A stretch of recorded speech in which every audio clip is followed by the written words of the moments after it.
Yo, what's going on? It's your boy Yo Scruggs, back in the building like we always do it this time. A lot of interesting things going on this date. What is this? January 6th, 2021. Happy New Year to everybody out there. Hopefully we in for a better year than last year. Not seeming that way so far. But anywho, life continues, the earth keeps spinning, you still gotta make moves. So just a few topics I want to address real quick. First of all, let's get the serious stuff out the way. A few things. It's over. You lost, bruh. Get your little minions, your little dick energy, people you got out here trying to storm the Capitol. It's over, fam. It's over. When you won, did you have people storming the Capitol when you won? No, none of us liked it that didn't vote for you. But we said, all right, you went there.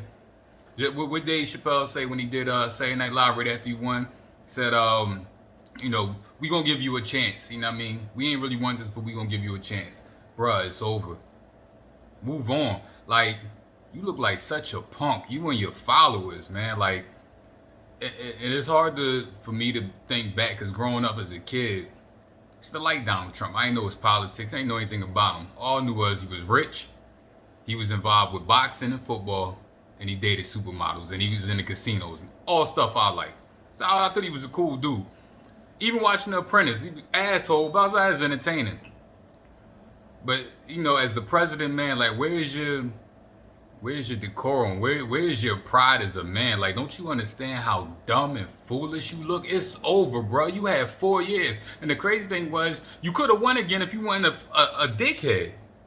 You know what I'm saying? So you and your followers, like, it's over, man. Get over it.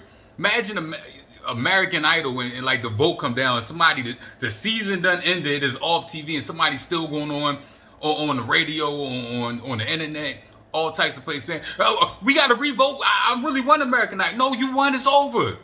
It's over. Like, damn, bro, this shit is annoying. It's over, man. Tell your people to stand back and don't stand by. Tell them to stand back and get the hell out of here. Oh, my God. And the way it's handled, of course, we was out there protesting for civil rights. Something that we still don't fully have. We weren't even protesting for something that's on paper, that's a legitimate voting system that shows you lost. Stop searching for votes. You ain't gonna, you searching for votes like it's the Sasquatch, you know what I mean? Like it's Bigfoot. It's over, bro. It don't exist. So the votes ain't out there. Even if you find more votes, you still don't got enough to win. Move on, bro. It's over with. Like, my main thing with this is, where's your pride as a man? Like, how does Trump get up and look at himself in the mirror going through all this? Where's your pride as a man with all the success you've had in your life? You became president of the United States, the highest title in the free world, and this how you go out? Like, bro, you could have just walked out, and a lot of the bad stuff you did, maybe people would have been like, well, shit, at least he gracefully, when he lost, he left.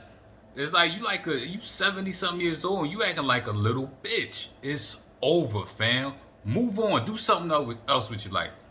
You a billionaire. You could do whatever. You could be.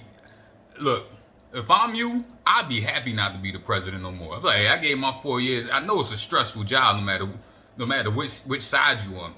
I'd be like, yo, I did my 4 years. I'm a billionaire. I'm gonna go chilling in Spain. I'm gonna go chilling, Marcialago, wherever these places rich people go and chill. Like, go relax. Like, instead you want to still be low key throwing shots and searching for, you looking under sheets and everything. Bruh, the votes ain't there. Be gone, fam. And to your little minions that's out here trying to follow, y'all corny. Like, let me look directly in the camera and say something to white people. White people, you're white. You have an advantage that you were born with. It don't even matter who the president is. It really don't. How long we been having presidents? 300 years? Like, do you think you think it really matter at this point who the president is? If you are white, you good. Just live your life. I mean, what are you afraid of losing? I can see black people, minorities, Mexicans, whatever, really be like, damn, well, whoever the president is, let's really get in there because it might really make a difference, good or bad for us. When you white, like I'm not to say everything is all good, but like if you white, like use your whiteness to. I'm not when they talk about white privilege. I'm not mad at you if you're using your white privilege to do positive or just to live your life. Like if I ask, I'm sure I got privileges as a man that women don't have. You know what I'm saying? And it's not like you accept those privileges. It's not like you exploit them. Like as a man, I try not to exploit advantages I might have over women. But I know there are some advantages to being a man in society than there are to being a woman. So, and I have no control over being born a man or a woman. You have no control over being born black or white. So if you were born with something that's considered a privilege, okay, you didn't ask for it. You didn't work hard for it. You didn't knock somebody over to get it. It's just something you was born with. So accept it. Like, you got some white privilege, just keep it moving and enjoy it. But like all this stuff y'all going through for this dude, you think Donald Trump give a fuck about you if you white or black? He don't care about you. All he care about is who gonna put him in a position to have more power. He don't care about you specifically. Y'all really storming the Capitol like, yeah, Trump, he's for us. He likes me. He don't even know you exist. You just some numbers on a paper. Like, get over it, man. Move on. Like, you mean to tell me where everything that's going on in this world, people dying, people losing their jobs, people got cancer, AIDS, people dying in car accidents, you know what I mean? Little kids being molested. Like, with all this stuff going on in this world, your main focus is, I gotta save Trump. We gotta do something for Trump. We might lose our white privilege. No. Enjoy your white privilege, but don't be an asshole about it. If you one of the people that make a lot of money in this world, enjoy it. If I was white and had a good job, you think I'd be worried about who the president is enough to go rioting and storming the Capitol? No, I'd be kicked back chilling like, yo, what's up? I'm gonna enjoy this white privilege and this good job. Y'all tripping. Anyway, I just had to get that off my chest. To me, it's just baffling. Like, of all the stuff you could be doing with your life right now, this is what you want to do. I know everything's shut down most places and people bored and need stuff to do, but this is what you do with your life. Like, it's so much. Go home and make love. You know what I'm saying? Go exercise. Watch a basketball game. Go for a walk. Out of all the enjoyable stuff that you still can be doing, if your decision is, I want to go storm the Capitol, what do I gain from it? Well, nothing really. Still gonna wake up white and me. And even for the black people, I'm sure some black people that's out there. You know, we got black Trump fans. You think Trump really care about you? No. And he don't not care about you because you black. You don't carry enough weight in this society really for him to give a damn about you that much, except getting him elected so he could be in a position of power. You know what I mean? So anyway, just my thoughts on that. It ain't even a political take from as far as me. It's just a way of looking at life. Like, out of all the things you can be doing, this is this is it. This is what you choose to be about. I'll say it again. A lot of y'all should have been swallowed. There's a lot of people on this planet that serve no meaningful purpose. You really should have just been swallowed and been out and never existed. But that's neither here nor there. All right, second thing I want to get into, Philadelphia Eagles. Philadelphia Eagles have been getting ran through the mud, through the grinder, because they tanked, but they didn't tank. You know, if you follow sports, if you follow the situation that's been going on with the Philadelphia Eagles, was playing the Redskins. They took Jalen Hurts out the game, put in Nate Sudfeld, which is our third string quarterback, and he's trash. Like, so putting him in was really tanking. I mean, they already had set half the starters anyway, but putting him in was really tanking it because I'm sure the Eagles knew for sure he wasn't going to win the game. Now, a lot of people mad at Doug Peterson, but that's above him. From everything we know now about how the Eagles organization is ran with Doug Peterson, I don't want to say he's a pansy, but he's definitely being told what to do from Howie Roseman, our GM, and Jeffrey Lurie, the team owner. So I guarantee you that was not his decision to tank.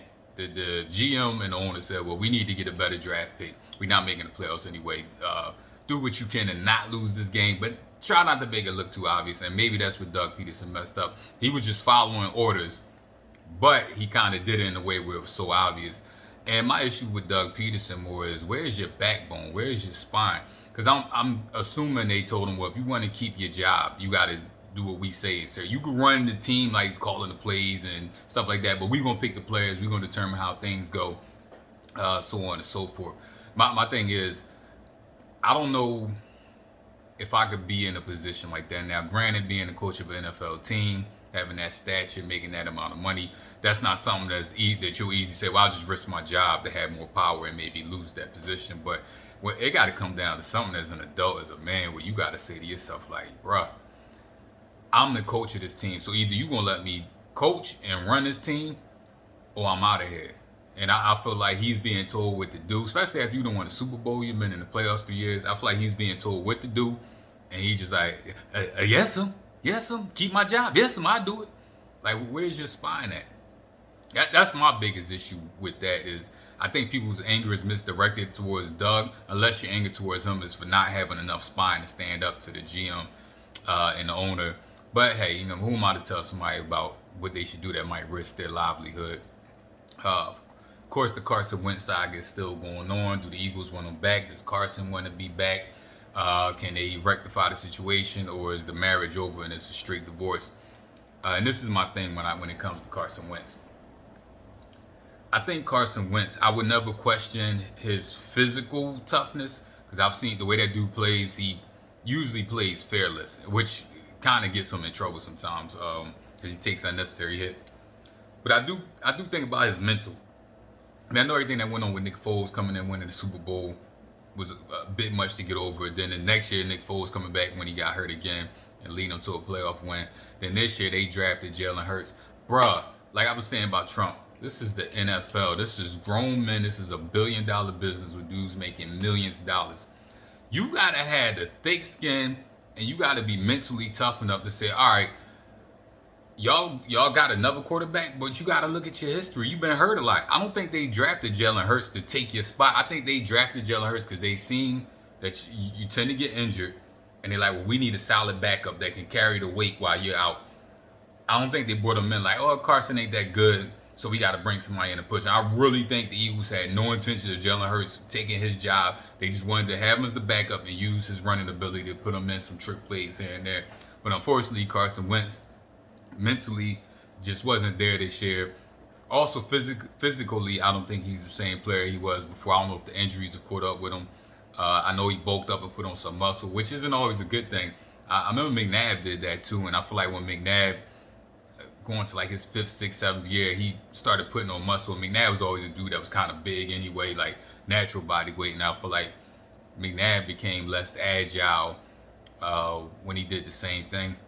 So I don't know, but my message to Carson Wentz is, I wouldn't be, and I also say this, I'll admit Philly is a tough place to play. We diehard fans and we flow with the wind. Sometimes we all for you and sometimes we totally against you. Philly is a hard place to play with the fans, and the media is no joke. I get that, but when you're making hundreds of millions of dollars and you're playing in the NFL, it comes with the territory, bro. Because you could not have none of that. You could be at home chilling, working. You could be working in my job and have none of that pressure against you. But you ain't gonna be making millions of dollars, and you ain't gonna be doing your childhood dream that we all dreamed of. Anybody that plays sports, you all dream of making it big time.